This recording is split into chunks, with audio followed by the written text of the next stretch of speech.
नमस्कार, prime debate में आपका स्वागत है। हम ग्लोबल पंजाब के नॉर्थ अमेरिका और संगत टीवी के यूके और यूरोप के दर्शकों का भी स्वागत करते हैं। हाल ही में आए सुप्रीम कोर्ट के फैसले के मुताबिक अगर किसी भी सांसद या विधायक को 2 साल से ज़्यादा की सज़ा होती है तो उसकी सदस्यता तो जाएगी ही, साथ ही कैद में रहते हुए किसी नेता को वोट देने का अधिकार भी नहीं होगा और ना ही वो चुनाव लड़ सकेंगी। इसकी गाज अब लालू प्रसाद यादव पर गिर सकती है क्योंकि भ्रष्टाचार के मामले में उन्हें दोषी करार दिया गया है।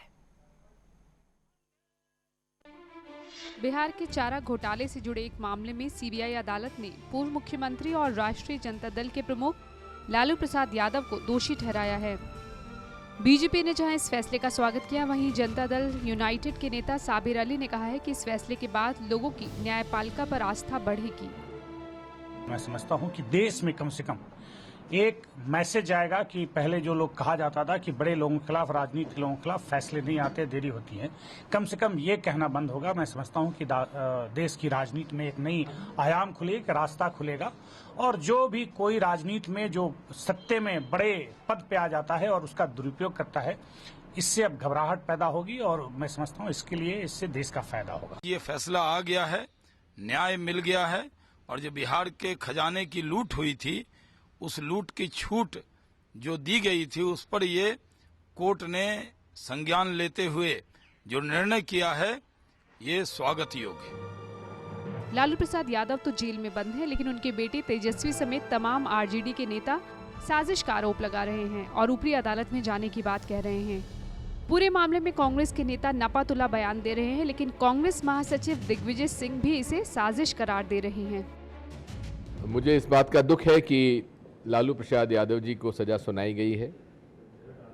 वे षड्यंत्र के शिकार हुए हैं और मुझे विश्वास है कि वे उच्च अदालत में अपने निर्दोष होने का सबूत पेश करके साबित कर देंगे। वे कांग्रेस पार्टी के बहुत ही पुराने और विश्वसनीय साथी रहे हैं। हमारी पूरी सहानुभूति उनके साथ है। लालू प्रसाद यादव की सजा पर फैसला 3 अक्टूबर को आएगा। अगर लालू प्रसाद यादव को 2 साल से ज्यादा की सजा होती है तो सुप्रीम कोर्ट के ताज़ा फैसले के मुताबिक उनकी संसद सदस्यता तो जाएगी ही, साथ ही वो 2014 का लोकसभा चुनाव भी नहीं लड़ पाएंगे। देश की राजनीति के कद्दावर नेता पर आए इस फैसले से क्या भ्रष्टाचार पर लगाम लगेगी? सियासत में फैले भ्रष्टाचार पर क्या इस फैसले से कोई लगाम लगेगी, इसी पर चर्चा करेंगे। हमारे साथ पंजाब और हरियाणा हाईकोर्ट में वकील अजय जग्गा जी स्टूडियो में मौजूद हैं। साथ ही कांग्रेस नेता और पूर्व डिप्टी मेयर चंडीगढ़ एच.एस. लक्की हमारे साथ हैं। बीजेपी पार्षद सतिंदर सिंह जी भी हमारे साथ हैं। साथ ही हमारे साथ चंडीगढ़ जनता दल यूनाइटेड प्रधान सुरेंद्र भारद्वाज भी मौजूद हैं। सुरेंद्र जी, आपसे चर्चा की शुरुआत करना चाहूँगी। अब बिहार में क्या आप समीकरण बनते देखते हैं, क्योंकि जदयू का गठबंधन बीजेपी से टूट चुका है और एक त्रिकोणीय मुकाबला देखा जा रहा था अभी तक राष्ट्रीय जनता दल और जदयू और बीजेपी में।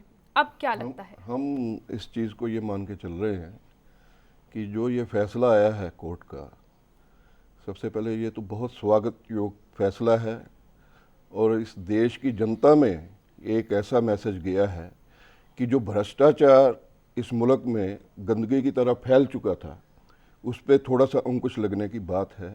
और जहाँ तक सवाल है बिहार की राजनीति का, तो हम ये मान के नहीं चलते कि लालू यादव के अरेस्ट होने से या उनको सज़ा मिलने से कोई ज़्यादा बदलाव आने की वहाँ पे कोई संभावना है।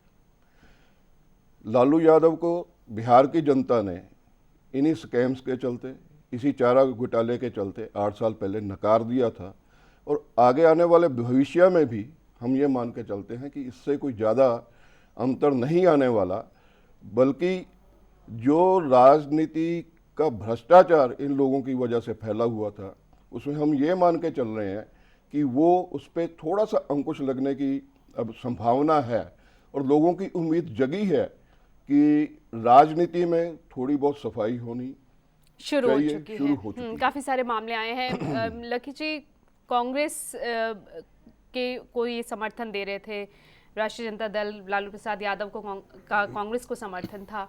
आप ही के नेता अलग अलग बयान आज दे रहे हैं उनका, जब आज उन्हें दोषी करार दिया गया है। अजय माकन और राशिद अल्वी को हमने सुना तो वो ये कह रहे हैं कि ठीक है, न्यायपालिका का फैसला है, लेकिन दिग्विजय सिंह को हम सुने वो भी कह रहे हैं साजिश करार। साजिश कैसे? ये तो सीबीआई अदालत का फैसला है।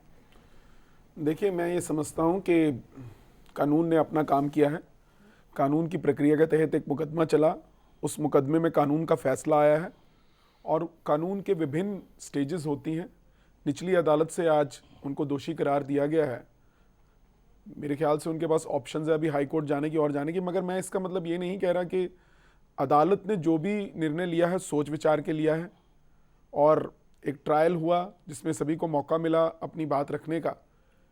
और मैं इसमें यह बताना चाहता हूं कि कांग्रेस का इसमें स्टैंड बिल्कुल स्पष्ट है।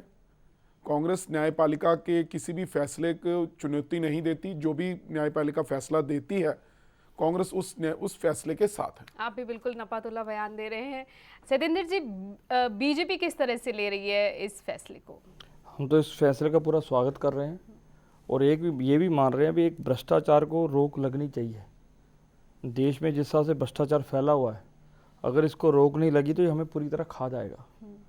तो इसको स्वागत करते हैं और हमें लगता है भी आगे और भी ऐसे फैसले आएंगे जिससे जनता में एक अच्छा मैसेज आएगा।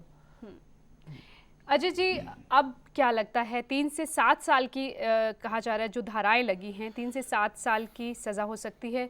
साथ ही उनके बेटे ने कहा है कि हम हाई कोर्ट में जाएंगे। अब दिग्विजय सिंह को भी हम सुन रहे थे, वो कह रहे हाई कोर्ट जाना चाहिए वहाँ से।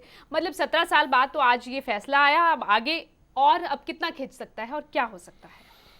ऐसे जो हमारा कानूनी प्रक्रिया है उसके अंदर ऐसे कोई समय की रुकावट या पाबंदी नहीं है। ये हाई कोर्ट जाते हैं, हाई कोर्ट मैटर इनका एडमिट हो जाता है, ये वहाँ भी 5, 7, 10 साल लग सकते हैं। हमारे प्रक्रिया ऐसी है, उसमें कोई इस तरह का नहीं मैं कह सकता कि इसको 6 महीने या साल या 2 साल के अंदर ख़त्म कर देंगे।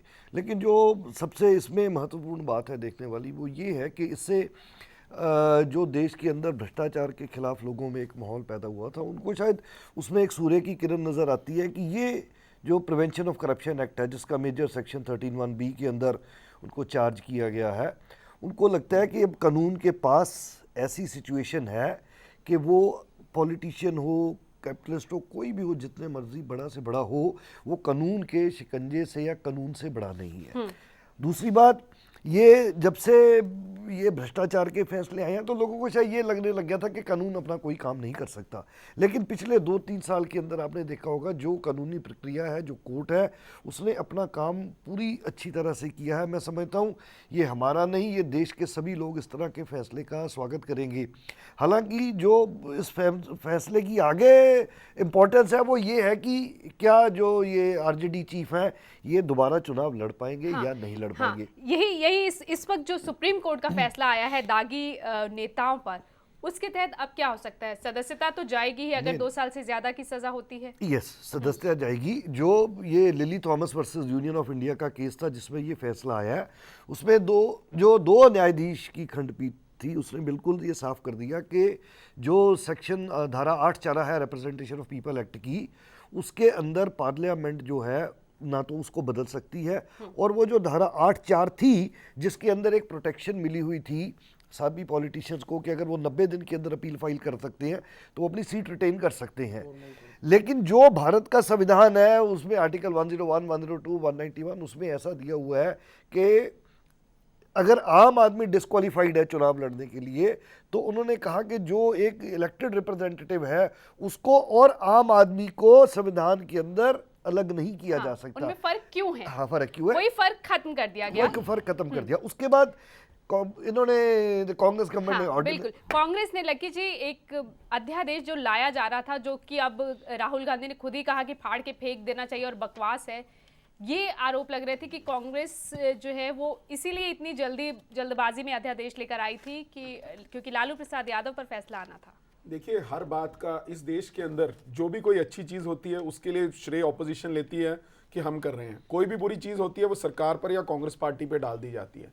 मैं यहाँ पर ये बताना चाहता हूँ कि ये ऑल पार्टी मीटिंग के अंदर सभी पार्टियों ने मिलकर इसका फैसला लिया था। सभी ने कहा था कि इस तरह का ऑर्डिनेंस लाना चाहिए, कि इस तरह का मौका हो। अपील का जब प्रावधान है तो जब तक अपील के अंदर पूरी तरह से एक व्यक्ति को दोषी करार नहीं दिया जाता, जब तक वो सारी स्टेजेस कानून की प्रक्रियाएं पूरी तरह से जब तक उसकी एग्जॉस्ट नहीं हो जाती तो उस व्यक्ति को मौका देना चाहिए। ये कांग्रेस पार्टी नहीं थी, इसका हिस्सा बीजेपी भी थी, सभी पार्टियां थी उस समय।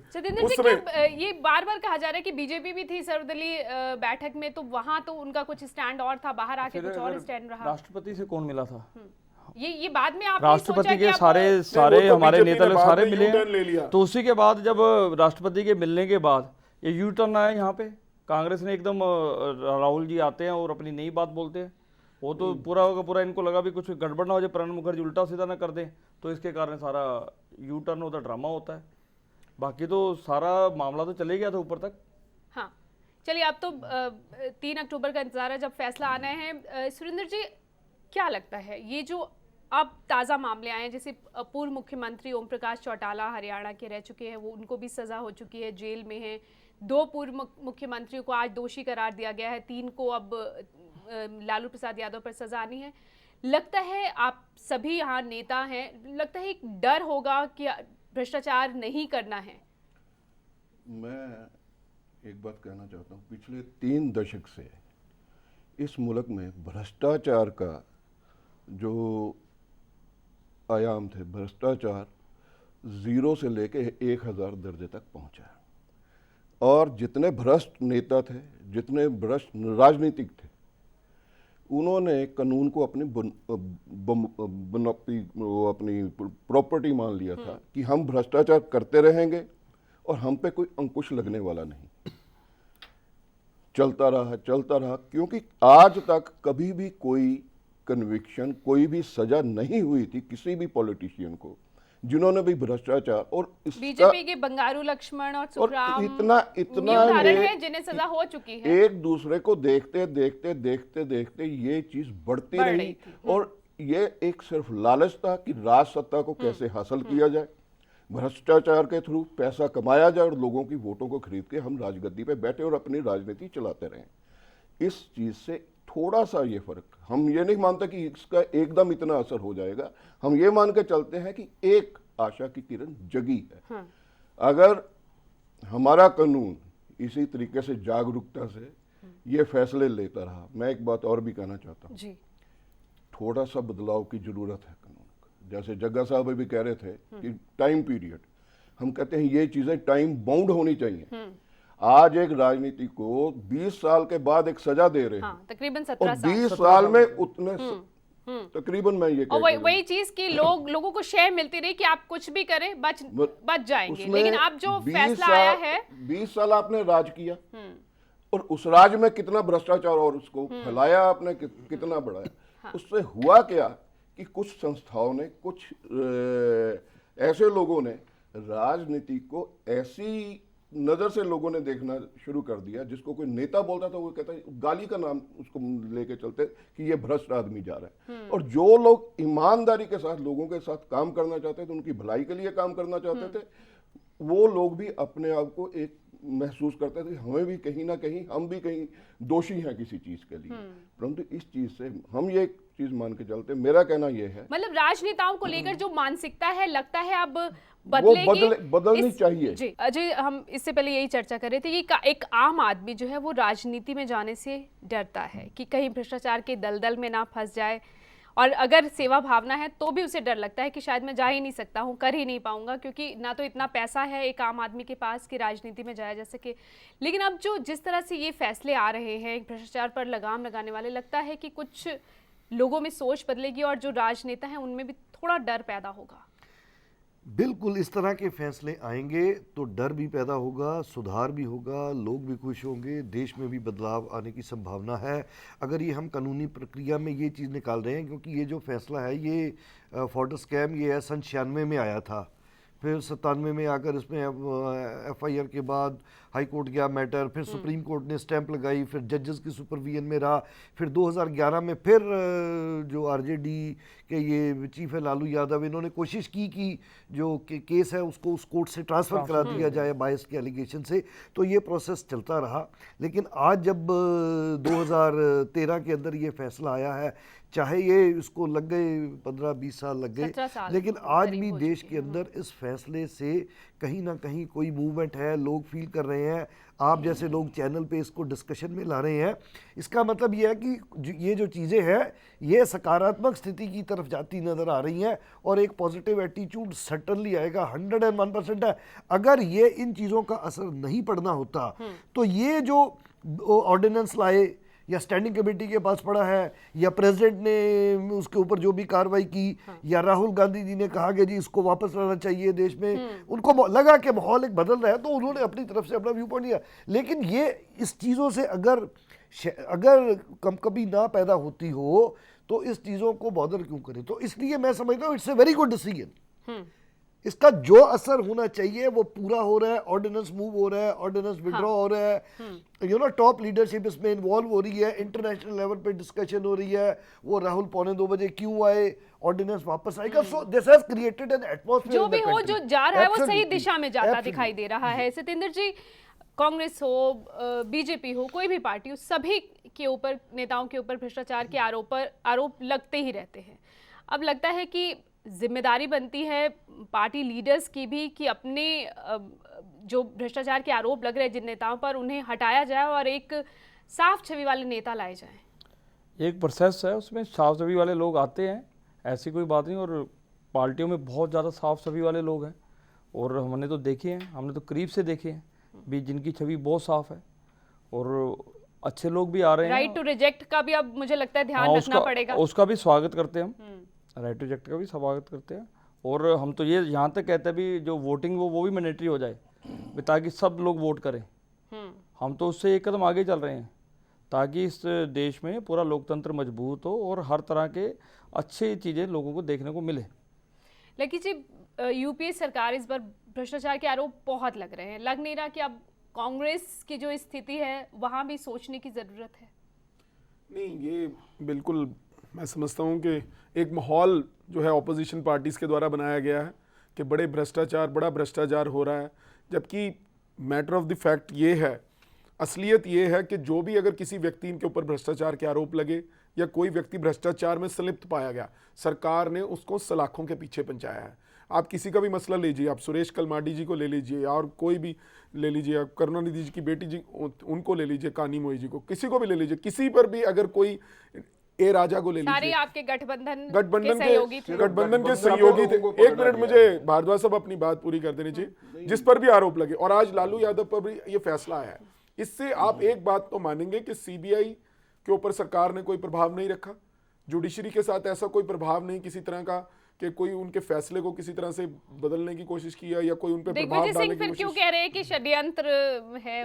दिग्विजय सिंह इसके पीछे, पर्दे के पीछे भी कहानी है। अभी जो जग्गा जी ने कहा ना, ये 1900 केस जो रजिस्टर्ड हुआ, ये केस हाई कोर्ट की इंटरवेंशन के बाद रजिस्टर्ड हुआ है। हाई कोर्ट ने कहा भी केस रजिस्टर्ड किया जाए, फिर केस रजिस्टर्ड हुआ, उसके बाद सुप्रीम कोर्ट ने अपहोल्ड किया, फिर उसके बाद षड्यंत्र यहाँ तक चला भी, जो पब्लिक प्रोसिक्यूटर है उसको भी चेंज करने के लिए कहा गया है। तो अगर ये कहें भी हम कांग्रेस वाले, सरकार वहां पे कांग्रेस की नहीं थी, ये बिहार का मामला था, सीबीआई पब्लिक प्रोसिक्यूटर के अंदर अगर सीबीआई किसके अंडर है भाई साहब? सीबीआई की बात कर रहा हूं मैं। मामला सिर्फ बिहार तक सीमित नहीं है। भ्रष्टाचार में हम एक ये चीज मान के चल रहे हैं कि पिक एंड चूज पॉलिसी नहीं होनी चाहिए। जहां आपको सूट करता है, किसको क्या कैसे कन्विक्शन है, ट्रांसपेरेंसी बहुत जरूरी है। जुडिशरी में भी, इन्वेस्टिगेशन एजेंसीज पे भी जो अंकुश है वो भी हटने चाहिए। इसको कोई नकार नहीं सकता, मेरे साथी भी इस चीज को नकार दे सकते कि जो अंकुश इन्वेस्टिगेशन एजेंसीज पे भी रहता है उसकी भी प्रक्रिया जो चलती वो भी स्लो होती है। और आज की तारीख में इतना भ्रष्टाचारी बैठा हुआ है, लोग कहते हैं और मान के चलते हैं इस बात को, उसकी जांच और उसकी प्रक्रिया कैसे शुरू होगी। और हम तो ये मान के चलते हैं कि जितना जस्टिस है, जितनी प्रक्रिया है इस जस्टिस की, उसको जितना जल्दी होना चाहिए किसी भी मामले ये में। अजय जी, एक किसी भी हमेशा मामले यही में शिकायत होती है कि ऐसे मामलों में इतने साल फैसला आने में लग जाता है कि लोगों का भरोसा टूटने लगता है। मैं ये जो बात आप कर रहे हैं, ये जब दिल्ली में गैंग रेप हुआ था 16 दिसंबर को, उसके बाद हमने बहुत सारे चैनल्स पर इस तरह की बड़ी सारी चर्चाओं में गए। हर जगह ये इशू रेज होता है कि फास्ट ट्रैक कोर्ट्स होनी चाहिए, एफआईआर जल्दी होना चाहिए, इन्वेस्टिगेशन टाइम बाउंड होना चाहिए, डिसीजन टाइम बाउंड होना चाहिए। कानून के अंदर लोगों ने बहुत सारी खामियां निकाली। पहली बात तो इन सारी दुनिया में जो सबसे आसान काम है वो है खामी निकालना, किसी चीज़ में आप निकाल सकते हैं। दूसरी बात, जो हिंदुस्तान के अंदर कानूनी प्रक्रिया है, इसको आज भी हम सैक्रेड काउ बोलते हैं। और आज भी जो है माहौल क्या है कि law is the major and main hope for this country. आज भी जो हो रहा है, ये जो आज चैनल डिस्कशन राइट नाउ जो अभी हो रही है, ये भी उसी कानून की वजह से दिया हुआ है। मैं मानता हूं कि लोग आज ये चाहते हैं, सन 47 के बाद हमारे पास हमने वो ब्रिटिशर से वो कॉन्स्टिट्यूशन लिया, उसमें धीरे धीरे चेंजेस आ रही हैं। ये ऐसा नहीं है कि ये कोई हमारे कानून में प्रॉब्लम है। जैसे जैसे गवर्नमेंट्स आ रही हैं, जैसे जैसे लॉ कमीशन आ रहे हैं, जैसे यहाँ जो लोग बैठे हुए और हैं, जैसे जैसे लकीर वक्त बदल रहा है, वक्त की बदल जो रहा है, मांग है, वो उसके हिसाब से हम चेंज करते जाते हैं। अगर चैनल चेंज कर रहे हैं, आज आपका न्यूज़ रूम यहाँ है, कल आपका न्यूज़ रूम को डिफरेंट कर देंगे। उसी तरह जो बेटरमेंट है, जो नीड ऑफ द आवर है, वो लॉ 101% डिलीवर कर रहा है। जो बात रही देर सवेर की बात है, ये धीरे धीरे उस तरफ हम लगता जा रहे है हैं। ये भी ठीक हो जाएगा। ये बिल्कुल हो जाएगा जब इस तरह के माहौल आने लग गए। आज एटलीस्ट जो प्रिवेंशन ऑफ करप्शन एक्ट था, ये बड़े मेरे ख्याल 1991 में जयललिता के टाइम पे, तंसी लैंड स्कैम के टाइम पे हुआ था। उससे पहले प्रिवेंशन ऑफ करप्शन एक्ट की नाम की चीज लोगों को मालूम नहीं थी। अब लोगों को मालूम हो गई। टीएन सेशन आए, लोगों को इलेक्टोरल रिफॉर्म्स का नहीं पता था, सबको पता लग गया जी राइट टू रिजेक्ट है, फलाना है, सेक्शन 8 क्या है, रिप्रेजेंटेशन ऑफ पीपल एक्ट क्या है। तो ऐसे with the passage of time जो लीगल सिचुएशन है, बल्कि जो लोग ये कहते थे, कुछ लोग ऐसे हैं जिनका कहना था जी नहीं सिर्फ जन लोकपाल ही कर सकता है, मैं उससे भी सहमत नहीं हूँ। हमारे अंदर आज भी इंडिया के अंदर ऐसे लॉज हैं, अगर उनको प्रॉपरली हम इम्प्लीमेंट किए जाते हैं तो जो है अल्टीमेटली पनिशमेंट मिलती है। और इस समय ये जो फैसला आया है, इससे जो राजनीतिज्ञ भी या जो भी आदमी कोई सोचता है, उसके मन में एक बार ये शंका जरूर आएगी कि ये जो धाराएं इन पे लगी हैं, ये कल को धाराएं मुझ पर भी आ सकती हैं। ये आज तक नहीं था, लेकिन अब ये शुरू हो गया। तो मैं समझता हूँ एक सुनहरे यानी एक डर पैदा होगा कि अगर कुछ गलत किया तो हम पर भी शिकंजा कस सकता है। इसमें लोगों को जागरूक होने की भी बहुत जरूरत है। आज तक जो भी प्रक्रिया चली चुनावों की, आज भी 80% लोग, ये जितना लोगों के मन में ये चीज़ें चल रही हैं करप्शन के खिलाफ, 80% लोग आज भी अंधेरे में। उनको जागरूक करने की बहुत ज़रूरत है। और जिस दिन देश में वो जागृति आ गई तो ये चीज़ें बहुत जल्दी इस मुल्क से हटने वाली हैं, और ये चाहिए। और इस कौन करेगा? वही इंसान करेंगे जो ईमानदारी के साथ राजनीति में आएंगे और राजनीति का असली मकसद समझेंगे। और मुझे लगता है जो समझेंगे। हाल ही में फैसले लिए गए राइट टू रिजेक्ट का, जो दागी सांसदों और विधायकों पर सुप्रीम कोर्ट का फैसला है, मुझे लगता है बहुत सही दिशा में ये कदम उठाए जा रहे हैं और इनका कोई ना कोई सकारात्मक रूप जरूर आने वाले भविष्य में सामने आएगा। शुक्रिया आप सभी का इस चर्चा में शामिल होने के लिए। तो 2 पूर्व मुख्यमंत्रियों को भ्रष्टाचार के मामले में दोषी करार दिया गया है। इससे पहले हरियाणा के पूर्व मुख्यमंत्री ओम प्रकाश चौटाला भी भ्रष्टाचार के दोष में जेल में बंद हैं। इससे कम ये संदेश तो जनता के सामने जा ही रहा है कि चाहे कोई कितना ही रसूख वाला क्यों ना हो, अगर गलत करता है तो बच नहीं सकता। उम्मीद करते हैं कि जनप्रतिनिधि भी सबक लें और जो जिम्मेदारी उन्हें जनता ने सौंपी है उसे ईमानदारी के साथ पूरी करें। नमस्कार। खबरों की दुनिया में आइए, हमारे साथ कहीं भी और कभी भी जुड़िए। हम मिलेंगे फेसबुक पर, हम दिखेंगे यूट्यूब पर, हमें फॉलो कीजिए ट्विटर पर। खबरों के साथ बने रहिए रात दिन।